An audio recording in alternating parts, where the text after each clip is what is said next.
Hi friends, welcome to my channel. எல்லோரும் எப்படி இருக்கீங்க? எல்லோரும் நல்லா இருப்பீங்க அப்படின்னு சொல்லி நம்புகிறேன். நம்ம வீரால ஜனவரி 22 என்ன நடக்குதுன்னு பார்த்தீங்கன்னா ராகவன் அந்த மைக்கானான்னு தெரியாமல் எல்லா உண்மையும் சொல்லிடுறாரு. நான் தான் அந்த ஆக்சிடெண்ட்டை பண்ணேன் அப்படின்னு சொல்லிட்டு சொல்லிடுறாரு. அதை எல்லோரும் கேட்டுடுறாங்க. ஆனால் ராமச்சந்திரனுக்கு தெரியலை.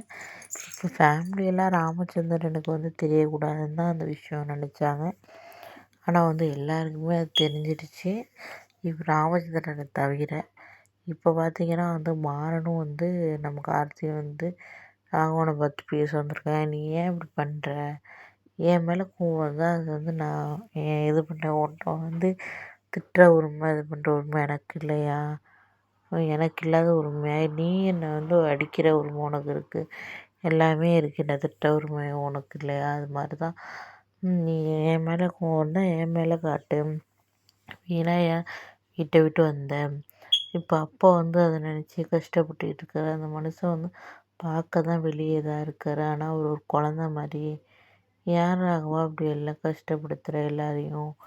நீ வீட்டுக்கு வா அப்படின்னு சொல்லிட்டு மாறன் கெஞ்சி பேசிக்கிட்டு இருக்காரு. ஆனால் அவர் ஒன்றும் கேட்குற மாதிரி இல்லை. அவர் அப்படியே போயிருக்காரு.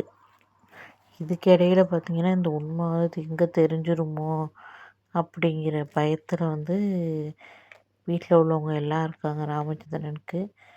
இப்படின்னு தெரிய தான் போகுது.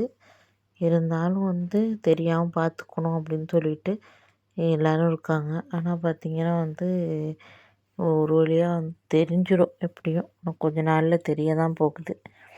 அது வரை என்ன நடக்க போகுதுன்னு தெரியலை. ராகவன் வருவாரா வீட்டுக்குங்கிறது பொறுத்து தான் பார்க்கணும் ஃப்ரெண்ட்ஸ். ஓகே, பார்க்கலாம். பாய், தேங்க்யூ.